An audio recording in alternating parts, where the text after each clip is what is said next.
Hello,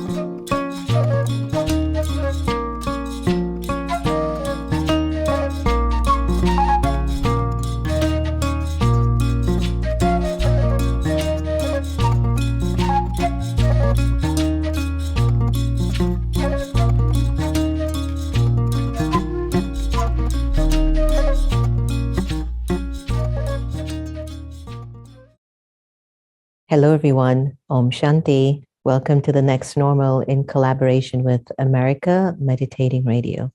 I'm your host, Sister Jenna, and every day, every single day, we have an opportunity to learn more about who we are and why we're here.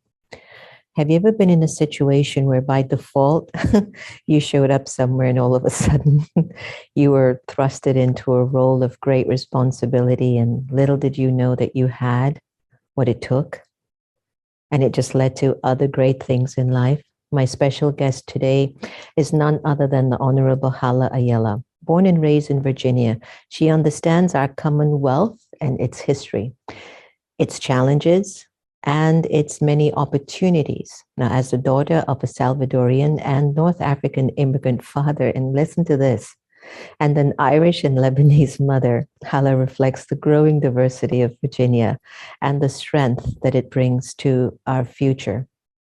For over 20 years, as a cybersecurity specialist with the Department of Homeland Security, she has worked to protect our nation's information system and prevent attacks on our national security. Can you only imagine how busy she must be? In 2017, Hala helped organize the first Women's March in Washington, D.C. What a moment that was. She has served in Virginia's House of Delegates and most recently ran for Lieutenant Governor in Virginia. She made history as the first woman of color to receive the Democratic nomination for any statewide office in 2021. So it gives me great pleasure to welcome our special guest, the Honorable Hala Ayala, who there should make a song about your name, because I remember when you and I spoke the other day, you said, my mother used to say that, and mothers are always right. Welcome. Thank you, Sister Jenna. Thank you for having me on today's show. Life has a way of keeping us on the edge of our seats. And I think at this particular time in history, 7.5 billion of us might be feeling that we're sitting on the edge of our seats. Is there anything that you can identify right now that you are learning about the way you feel called to show up now more than ever? Well, growing up, my life started out very interesting. I've had a number of experiences that would not have led me to the field of politics or leadership or leading anything other than just trying to dig my way out of a hole. But of course, I think God had something better planned for me, or more planned for me, beyond my self-awareness. But now, as I'm seeing, our political climate and just our climate in general, we're facing a pandemic. We're facing a lot of disconnectedness, a lot of ununifiable voices or not united voices. And so I think now more so than ever, they need leaders that are not only grounded and focused on uniting people and bringing them together, but helping them navigate the challenges that we're facing today, whether it be economical, whether it be relationships, whether it be, policies, whether it be things that touch our day-to-day lives. I think it's so very important to have those connections and individuals that are going to lead by example, but be very focused on the outcome, the goal, which is to make this world a better place. It's interesting. Both of us come from very diverse backgrounds, but yours is definitely what we call in Indian culture, khichdi or biryani. It's like it's really mixed up, that you have the East and the West and the middle just swirling through you. And nothing speaks greater than having such a multitude of cultures and ethnicities, coming through your soul. My father is Indian and my mother is African Jamaican. And I've often thought I couldn't take sides. You know, I can't say my Indian side was better than my African side. And I remembered walking in life just in the middle and valuing what I could learn from both dimensions. So it made me very, very inclusive with the way that I approached relationships or just the world in general. Would you say it's been the same for you? Have you been like that too? You know, all my life, my identities were a struggle. Even in the political climate, there's a box that we as humans are looking to check. What are you? Who are you? Where are you from? What is your name? What, you know, all of these identities that are so circular around us. And colorism played a big part of my life because I was so diverse. When I read, and I know we're not on a political show, but I read Obama's book because he faced one of the first diverse leaders we've ever had in our country, such turmoil with colorism. And he said so eloquently in words I did not have as a young person and even as an adult. And they said, have you ever imagined, and I'm paraphrasing here, being a part of everything at once and nothing at all at once? And so walking that line, walking straight down the middle is something my parents said, you know, nothing goes too far to the left, nothing goes too far to the right. Just stay down the middle and you'll be okay. And so as our world evolved and as we became more self-aware and trying to be self-inclusive, I think we also had unintended consequences where we've divided us a little bit more because we're so worried about checking all of these boxes versus loving each other as humans, as individuals, as bringing talents and a diverse voice and cultural to the table that will just be plentiful for us all. Um, Yes. you know, we all have a seat at the table. We don't have to be on the menu. Yeah. Yeah. I love that. I love that. I was raised by a single mother, and I remembered watching her parenting abilities or her parenting skills might not have always been the best. And I don't mean that she was not violent. She didn't put me in situations that would risk my purity or my innocence as a child. But I remembered she worked 3 jobs just to make sure things were okay. And when I would go to visit my father on the weekends, he had everything. And I used to wonder, why is it that mom had to struggle so much? But yet, the love that I had received from her hard work and labor has made me the person that you're even seeing today. So working as a single mother, you know, and being in the 20-year career in the federal government, you've served in the Virginia House of Delegates and recently ran for lieutenant governor. Can you tell us a little bit about this journey and what inspired your interest in politics? I resonate with what you said about moms. My mother hadn't worked a job, but when she did, I was the caretaker. I was very responsible very early on. And my mother had this guilt. She said, I feel like I, you know, took your childhood away from you. I feel like you were absent of being youthful. And she said, but yet you're such a mature old soul. She used to say, you're just such an old soul. I didn't know what that meant, especially at a very young age. I just knew that I better do my chores. I better do the things my mother asked me to do.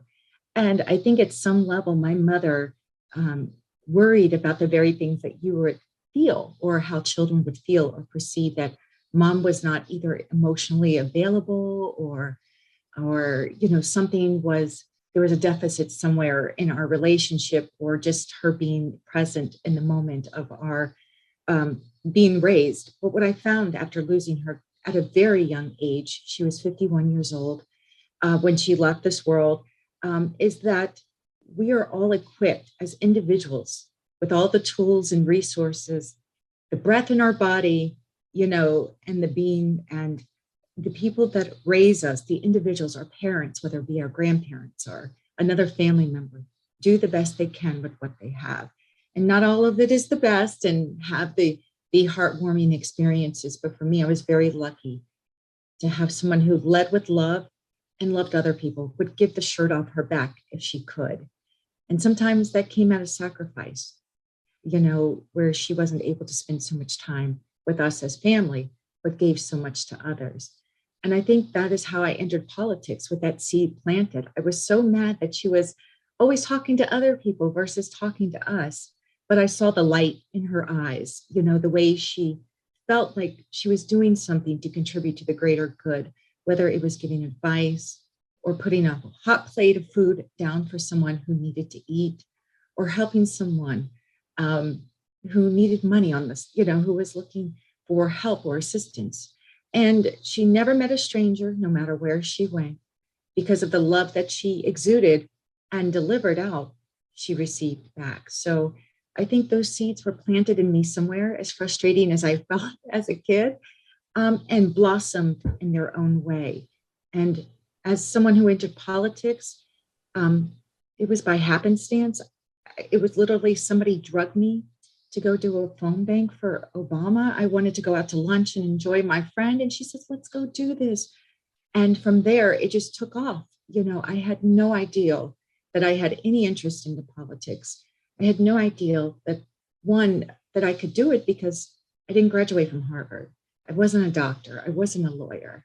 So all of these preconceptions of what a politician is and was, we broke barriers in 2017 that a store clerk worker, an Uber driver, a single mom of two working for the federal government, a mother that was expecting a baby, and walking, knocking doors. So we've changed the narrative about what is the preconception of what a politician is. And I think from there, it just grew, Yeah. It's so powerful. I was thinking about how many single mothers, just back to the conversation about single parenting, how many single mothers out there really get the help that they need. I don't remember my mother really getting help. I just remember she had to go out to make sure that there could be food on the table. And what better leadership, Ayala, where you could be somebody that have gone through all that you've gone through to lead. I mean, when I look at politics today and I look at our lives, we want to feel somebody who's real and who has been through what I've been through. The 4% of individuals, okay, they might get a message that's very articulate online or on screen or in a commercial. But what I've known that has always touched my heart is even us having this face-to-face conversation. Maybe when I see you knock up my door and just say, hey, I'm running and like to know who you are, what your interests are, and here are mine. It's that people connection. And what better of a way to connect with people than personally and through your own story of your trials and tribulations. Can you share with me one of those moments when it just seemed like it couldn't get any worse? And where did you pull your strength from to say, well, it's going to have to get better no matter what? Did you remember that moment or the many moments? I've had lots of those moments. And that is why I shared the statement that, my trajectory in life did not place me in this space to, while I was campaigning for lieutenant governor, to stand on the stage with not one, but two presidents of the United States, to meet the vice president, to have those experiences. And, when I ran the first time for the House of Delegates, before attempting to run for higher office, I had to quit my job of 17 years, because being a Hatch Act employee, you can't run for federal, for state office or any office whatsoever. And not being well off or, having an abundant savings account, I took a big risk. I cashed in my 401k, and I was 1 month away from bankruptcy when I won this election for the first time. I had $68 in the bank, $69 in the bank. And I started a new job 2 weeks later. And because of the work that I do, that takes a very long time to not only process a clearance and all the paperwork that is needed, but also to get you onboarded. So literally 2 weeks after I won, being the first cybersecurity specialist, being the first Afro-Latina woman, Lebanese Irish woman to be elected to the House of Delegates here in Virginia, I started a new job and just carried on. because I had responsibilities. But that was one of the scariest moments, that the risks that I've taken did pay off. But I think I lost 30 pounds during that election cycle Sure you because of did. the burden and the worry that I faced. Yeah. And many women, many single women or single parent go through that on a day-to-day basis, on a month-to-month basis about how we're going to make ends meet. And I think it's safe that you and I can tell them to hang in there no matter what. There will always be light at the end of the tunnel. Just never give up. Coming up on March 8th, we will be celebrating International Day of Women. And while women have made strides in many areas that changes have occurred in terms of women, what do you think is the role now for women entering in the political arena? I think, if I were to give a piece of advice versus define their role, because I think that's up to the individual on what that role is. My role and my objective when I went to the House was to pass Medicaid expansion so people would have accessible health care and pass the Equal Rights Amendment, putting equity in our United States Constitution.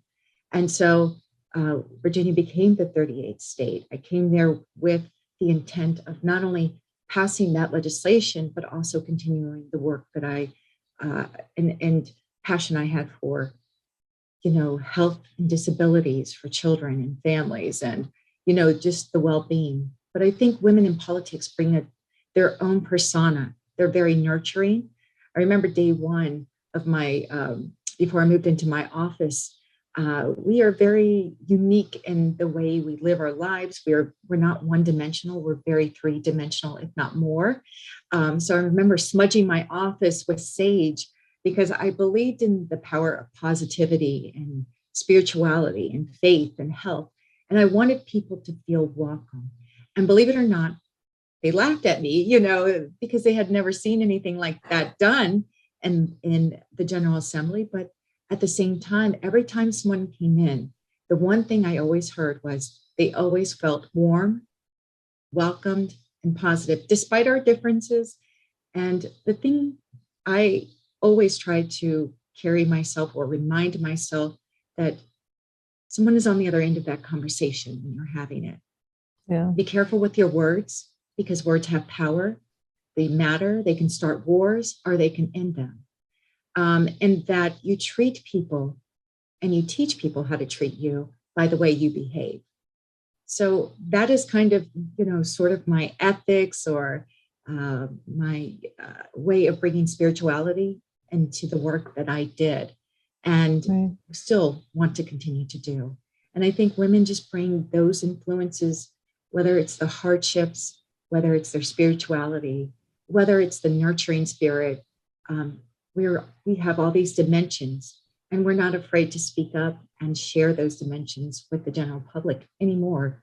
Before it was taboo, to have any discussion about who we are as an individual, or even to vote, but now we've made so many gains and strides. And I think we just need to continue to run for office and bring that representation forward.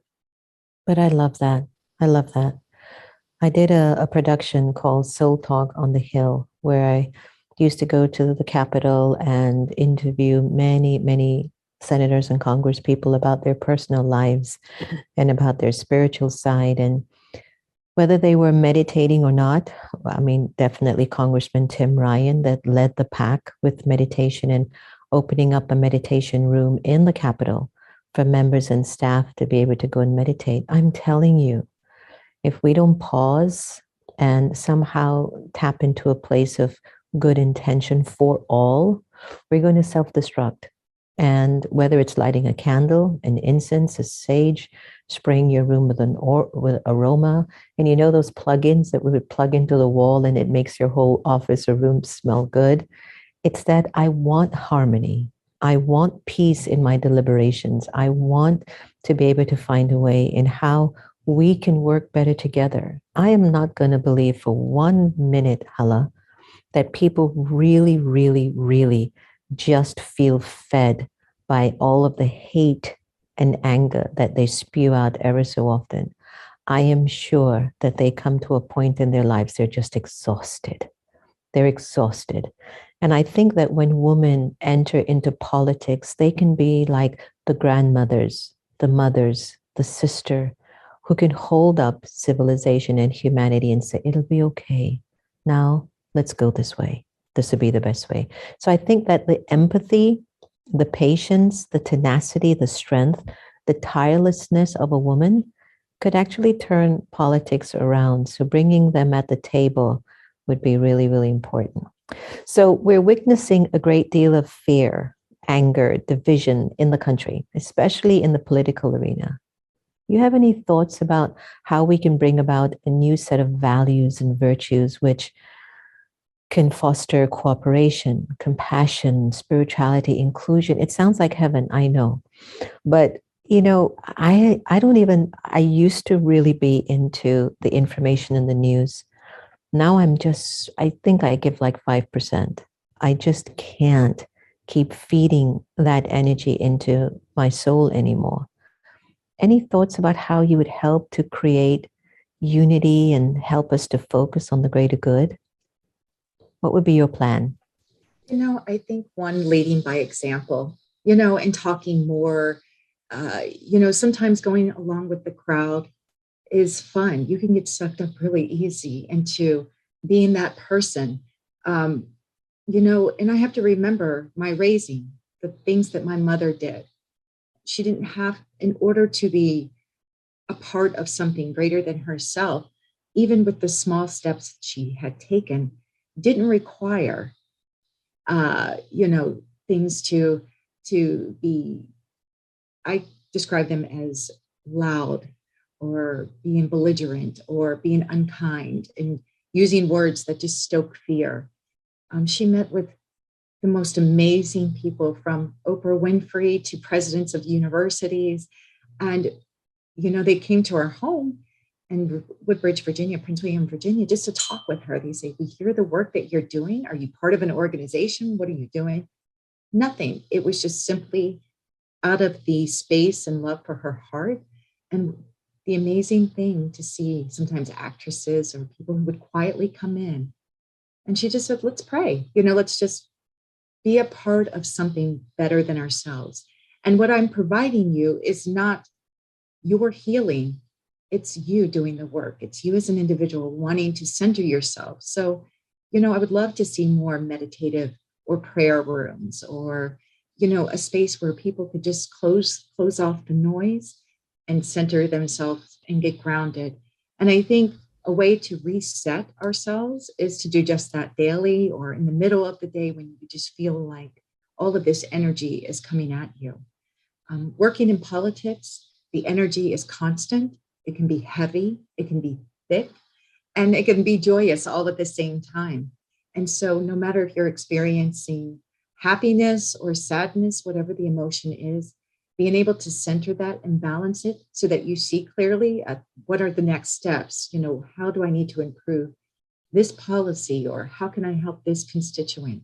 I think is very instrumental to the way we work, not only in governance, but just in our day-to-day jobs. I agree with you 100%. And I feel that one of the missing links is that we don't pause enough.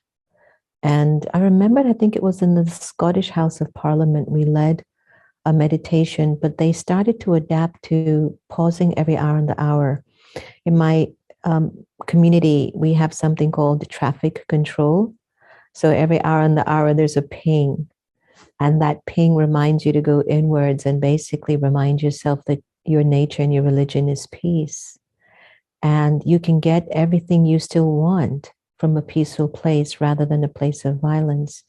And I'm hopeful that at some point in time, we will begin to feel the addiction, but also will begin to feel, Hala, the currency of peace and how priceless it is to not only have the currency and the wealth of peace, but to share that currency with one another.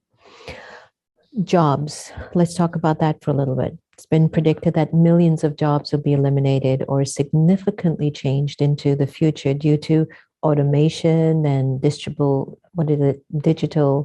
disruption, and yet, despite efforts to increase the number of females pursuing studies in science, technology, engineering, math, there's still few females working in these areas. Why is that? And what more can be done to encourage their participation in these critical areas? Here in the state of Virginia, we have talked about this very thing. And I, coming from the background, I remember walking the halls of the unit that I was working in, and I was one of very few women and one of very few women of color in this field. So, I essentially was working in the space of, men and military and this environment, and didn't have a mentee or a mentor. I had to seek that outside of my work that I did. But I think what we can do in schools is representation matters. I'm a firm believer that you can't be what you can't see. So talking more to our young people as they're looking for the future, being inclusive, finding more than one way to skin a cat, for lack of a better word. If you're not able to attend a college, how about training? How about these learning institutions that make this accessible, not to just some, but for all? We are still trying to balance out equal work for equal pay for women. And this also impacts the way we look to our future and strive for higher education, higher studies, or, what we here in the United States have visualized our role to be, and don't see that women, again, can do walk, talk, and chew gum all at the same time. And we have living examples of that. So I would say to you is that in order to increase representation, we must be intentional about increasing representation. It's beautiful. It's interesting as I listen to you speaking and just imagining how your constituents must have felt so hopeful with what you bring to the table. The reason why I'm saying that is, as an outsider of politics, looking in, we have no idea of the things a member of the House or a House of Delegates, a senator, a president for that matter, deal with on the internal aspects of their colleagues and fighting for people's rights and beliefs and bumping up against the almighty ego, or maybe the almighty attachment, and trying to find a way to navigate through that when you're bringing something that will help your people and everyone in general, but then somebody has a different agenda or a different idea. We've been watching it now since this newly elected president and all the uphill battles that he's been going through. We saw it with the previous president and all the struggles that he went through. Nobody knows what's going on behind the scenes as an outsider, being a constituent in Virginia, for you, with you. We don't even remotely understand the battle and the fight that you put in to get what you think is better for us. I was wondering if there was a message that you could ever tell us that we should hear in order to become more engaged, more aware of our power as people, to help to get the things that we thrust onto you to do for us to bring into law. What can we do more to help all of us to get the things that we deeply want so our lives can be easier? I do think that was part of my initial reason to run for office, was to do more, to watch my life experiences and have the experiences I did, standing in food lines, wondering when my next meal was going to happen, watching my mother after losing my father to gun violence at a very young age, watching her suffer, sometimes with mental health, and watching, just how that, that there, no matter how much family love that you have, sometimes you need professional resources, you need additional assistance because you may not have the expertise or tools, despite how much love that you can give, to really help this individual, navigate some of these challenges. I think that, we need to speak more to humanity as lawmakers, and it does get tough in the places in which we serve, because as you mentioned, we're fighting energies. We are opposing ideals. We all have different views of what this looks like for our constituents. And I think that if there's room to talk and compromise and just lay down the foundation, we can continually agree on building towards success and being very, creative in what that looks like for everyone, and also being inclusive. And that's a very fine line to really navigate, or just to, stitch up, if you will, for lack of a better word. But having more women at the table, I think we're able to communicate those goals. That I think there are more women in Congress than there ever has been in history. So it is increasing, things are opening up, and I think we're also maturing. One of the ways that I've contributed in building more awareness, I was at a dinner table the other day, and somebody started to speak something very negative about a political area of interest. And I just had to stop them. I said, just stop, don't do that. If you keep speaking about what's bad about a political party, you're adding to that energy. The question that I think we need to have is, what can we do good to help these political parties that we belong to, on whatever side of the table you belong to? It should not be, though, that it continues to do the theater of advocating a lack of morals, values, and ethics. And I think that if we recognize the role and the power in living a life of morals and ethics and value, think about the future generation and what you're going to be creating. You'll be creating giants, and you would leave giants behind that will definitely secure the rest of civilization. And I think that's where we need to all think collectively with everyone to see how we can bring those giants forward. Being a woman who's accomplished so much in life, what has been your most magical moment on your journey? How has gratitude helped you along the way?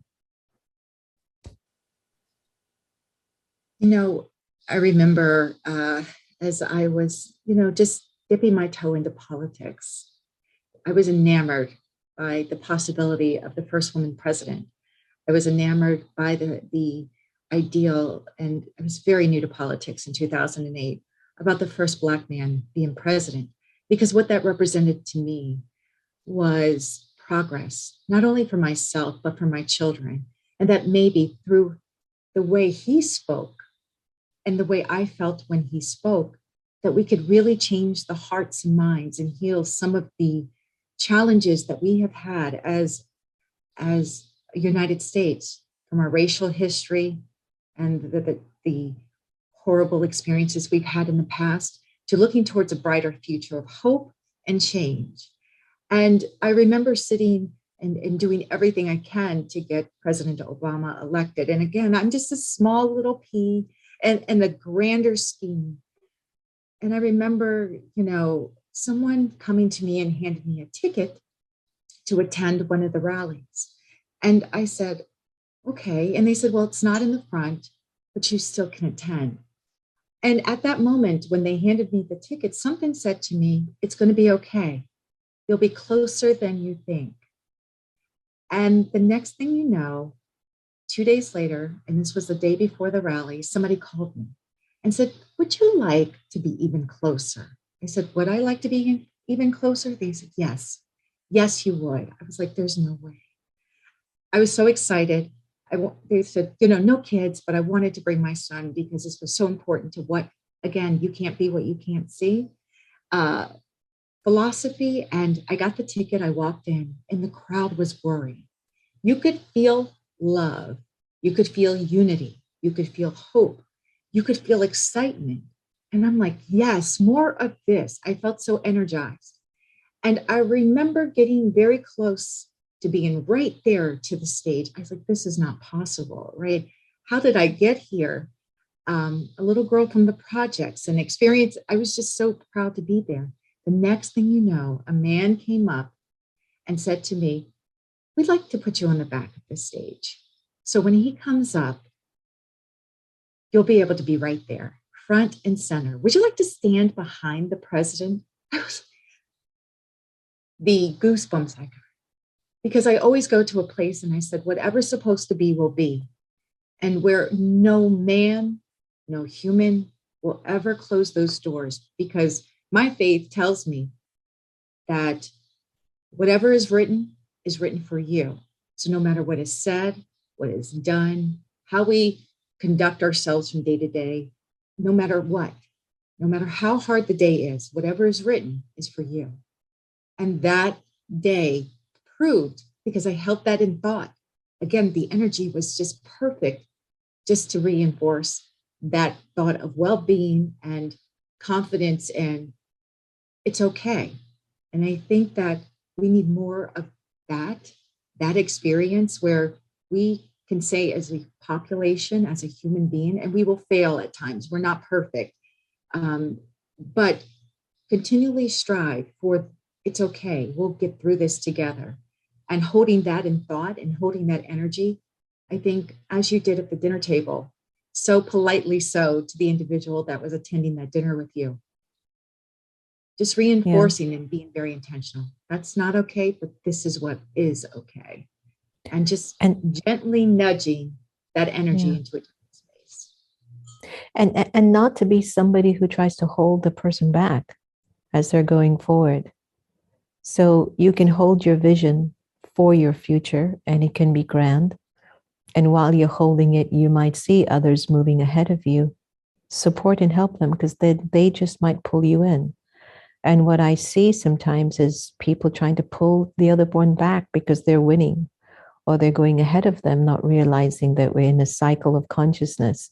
So what goes around comes around. And the quicker I can figure out that universal formula of life, then I won't set myself up, for situations that I might not be able to bear as much as I want, or as much. And so I think we are definitely in a more evolved time. I know it doesn't seem that way. I know it looks as if we're just becoming more and more insane with some of the choices or decisions that we make, but it's a really hopeful time, wouldn't you say? And if there was any piece of advice that you have received over these past few decades of your existence that you thought was the best piece of advice you've ever received, do you remember what it was? There are so many, but be authentic, be yourself, continually strive to evolve, whether that means that you're learning or, listening. But don't worry, be happy. I know that sounds, so cliche, and especially that there are people that experience things that have been much more catastrophic than I have experienced in my lifetime. But to know that, through the energy that you hold as an individual, it does project out, and people sense that about you. And so, despite your challenges and despite the things that we are seeing happening in the political world or the spiritual world, everything happens for a reason. And so, be okay with that. Be okay with that. Again, whatever's written for you will be for you. And so that way it takes away the element of not being enough or not having enough or not doing this enough, because you are enough. Touch my heart. You hit it on the nail. For women and men who just can't seem to stay still for too long because of the demands of life and the varied responsibilities that we are called upon to fulfill, how do you practice self-care and balance for your personal and professional life? Any tips? A lot of coffee, Sister Jenna. I'm just playing. But I do drink a lot of coffee. But I do take walks.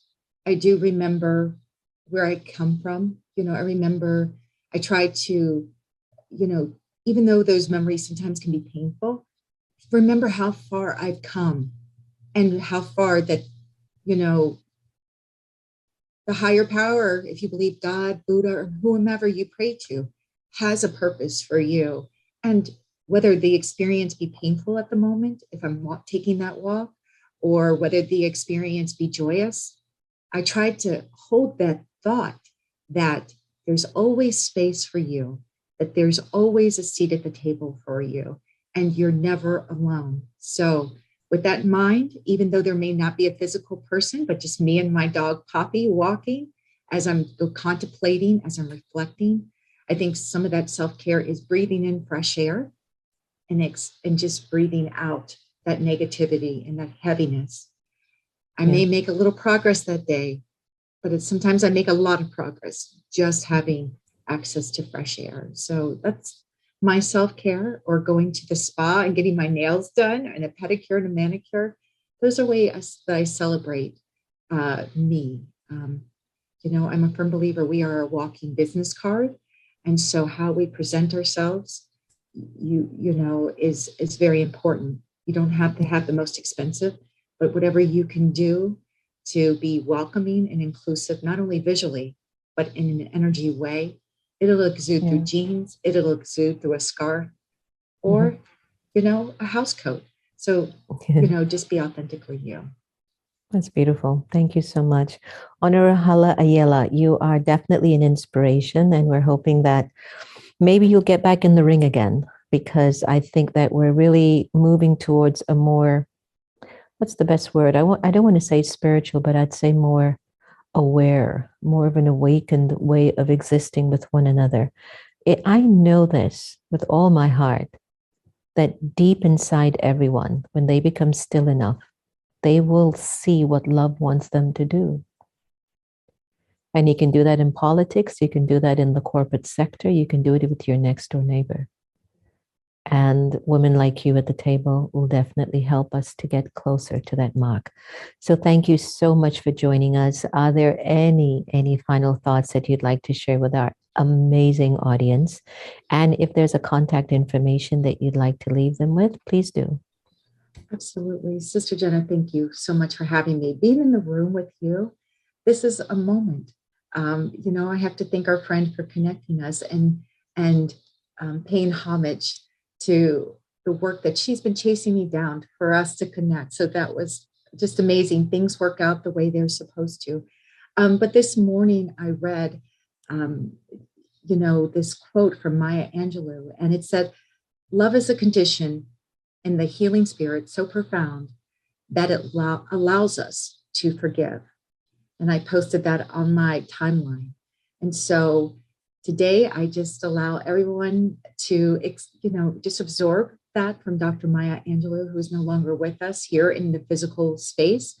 But love is healing. So I send love to each one of your viewers, from my heart to yours.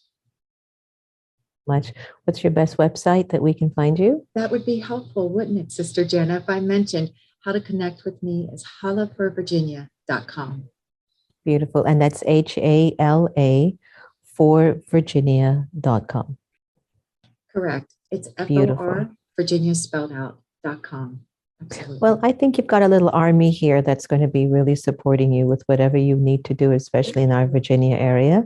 So to be continued, my dear sweet sister, and may you continue to rise and thrive and just bring the light forth that you are. And as you combat those wonderful brothers, who who tend to maybe do it in a different way, I am sure when they bump into your light and your empathy and your tirelessness and values, it might remind them of who they really want to be as servers. So thank you so much for joining us, and all the very best. Thank you, Sister Jenna. Thank you to your viewers. All right, everyone. I'm sure you've enjoyed my time together with the Honorable Hala Ayala. Again, they should make a song of her name if anyone's out there. And, sometimes we have to get out of our box. Get out of our box, whether you're being thrusted out of it or you feel that love is telling you to come out of it. Just get out of your box. You'd be surprised at how much potential and capacity is sitting inside of that little tiny soul that you are. And especially if you maintain your intimate relationship and connection with Source, with God, Allah, Jehovah, Jesus, whatever makes you comfortable, God is one for all, right? Just step out of your box and you begin to experience the richness of your spirit. And when your spirit starts to feel so rich, there's no telling what good you can do on the planet. Thank you so much for joining us today. All the very best. Remember, no one can take away your happiness unless you give them permission. And I'm suspecting more and more, I think we're here to practice loving each other the same. Take care. Meditation, intimate experiences with the divine through contemplative practices. A common sentient series by Sacred Stories Publishing. The quieter you become, the more you're able to hear. Rumi. A time to choose. We find ourselves right now in the age of great transformation, one of the most consequential moments in human history. These are indeed the times that the great prophets and seers throughout the millennia have spoken about. Mankind has experienced and survived many eras of tremendous change, of course, yet with each turn of the spiral, the permutations become more amplified, as if there will be one final revolution of the cycle that turns it all around, so we can start anew once more.